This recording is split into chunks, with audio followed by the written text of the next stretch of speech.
Ja, es begann bei mir beispielsweise so, äh, bevor wir junge Familie waren, dass man natürlich ideologisch in der Schule erzogen wurde, sollte zu den Pionieren gehen, bin ich auch gegangen.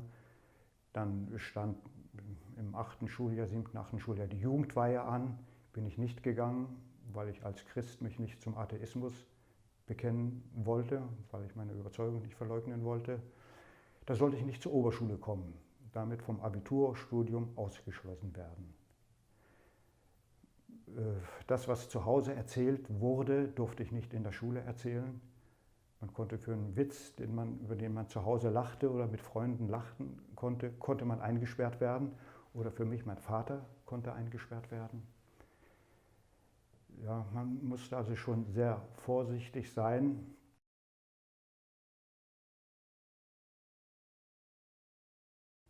Im Herbst 89 war es ja so, dass viele den Weg über Ungarn nicht mehr schafften, weil man für Ungarn ein Visum brauchte.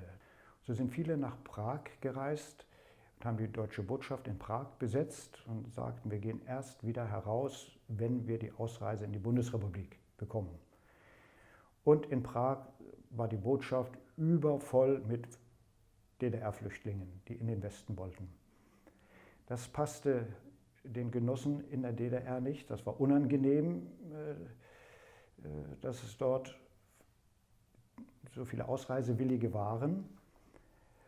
Und über Verhandlungen, Hintergrundverhandlungen, gab sie die Genehmigung, dass die Botschaftsflüchtlinge in den Westen ausreisen dürfen.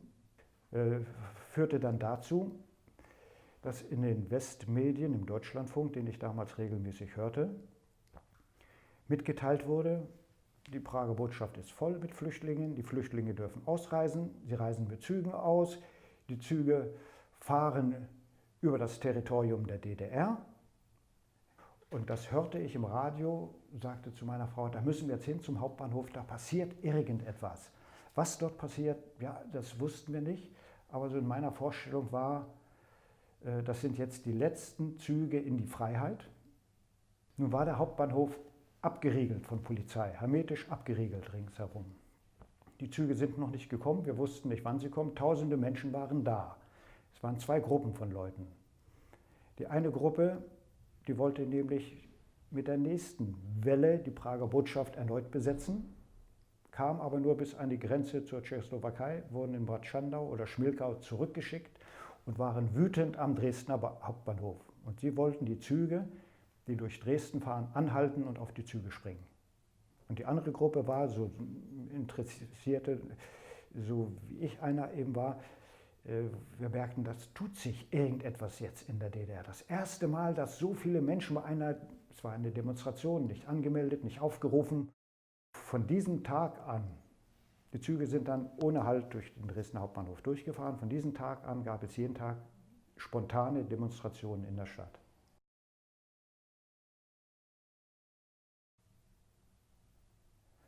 Die Polizei mit Hunden, Schlagstöcken, Visiere vom Helm runtergeklappt, wollten jetzt, hatten den Befehl, die Demonstration gewaltsam aufzulösen. Und in dieser Situation sind dann zwei Kapläne, der katholische Kaplan Frank Richter und Andreas Leuschner, auf die Polizeikette zugegangen. Oder sie haben sich miteinander abgesprochen. Der Frank Richter war derjenige, der auf die Polizeikette zuging. Die Demonstranten setzten sich, um zu zeigen, wir wollen keine Gewalt. Der Frank Richter ging auf die Polizeikette zu und versuchte, einen Verantwortlichen zu sprechen. Nach mehreren Versuchen gelang es dann auch. Meist blickten die Polizisten nur nach unten. Und dann kam aber jemand in Zivil von hinten durch und fragte, was er möchte. Und er sagte, er möchte, dass die Demonstranten ihre Forderungen dem Oberbürgermeister vortragen können. Die Demonstranten wollen keine Gewalt, sie wollen keine Gewalt, wir wollen ein Gespräch, einen Dialog. Das Wort Dialog wurde noch nicht gebraucht, ein Gespräch, um die Anliegen der Demonstranten vorzutragen.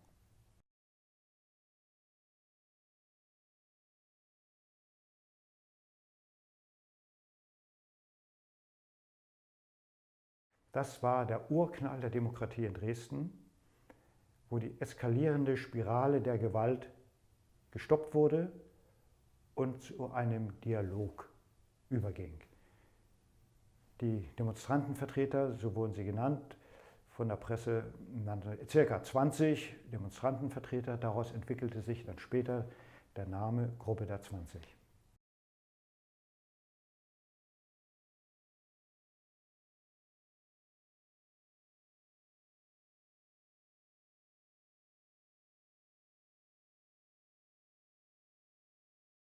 Oder für die Menschen in Westdeutschland änderte sich fast gar nichts. Wenn sie die Nachrichten schauten und die Wetterkarte sahen, sie war auf einmal größer. Viel mehr tat sich nichts.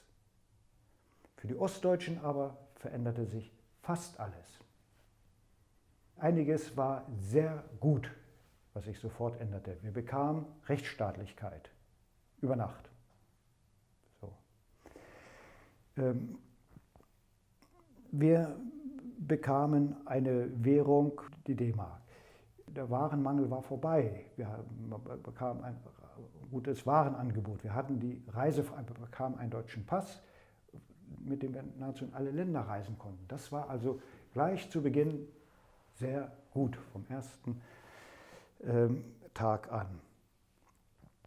Anderes war dann schwierig, denn es war ja nicht nur das Grundgesetz, sondern auch die anderen Gesetze, die übernommen wurden, die oftmals sehr kompliziert waren.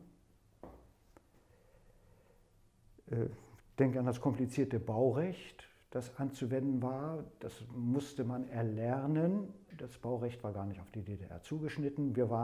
Die Städte waren kurz vorm Verfall und im Westen ging es darum, ganz vorsichtig die letzte Lücke zu füllen. Während hier sofort saniert werden musste, Riesenareale. Ja, dann auf einmal die vielen Krankenkassen, die vielen Versicherungen. Vorher gab es eine Krankenkasse.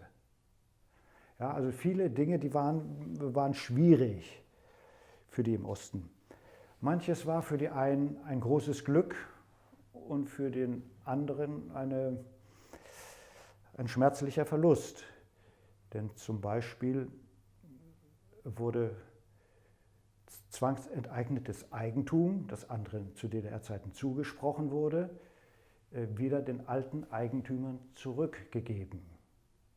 Die konnten sich freuen, aber jene, die eventuell dann die Wohnung verlassen mussten, für die war es eben ein schmerzlicher Prozess. Wenn ich an Dresden denke, die ungeklärten Eigentumsverhältnisse, die Hälfte der bebauten Stadt in Dresden war unklar, wem es gehört. Auch die sich als Eigentümer fühlten, wussten es nicht, ob sie es am Ende sein werden. Hat auch niemand angefangen, dann ein Haus zu sanieren, wo er nicht wusste, dass es ihm am Ende gehört. Denn sonst saniert er ein Haus für jemand anderen. Ja, also das waren schon schwierige Dinge. Manches war auch sehr schlimm, denn die DDR-Wirtschaft war nicht wettbewerbsfähig.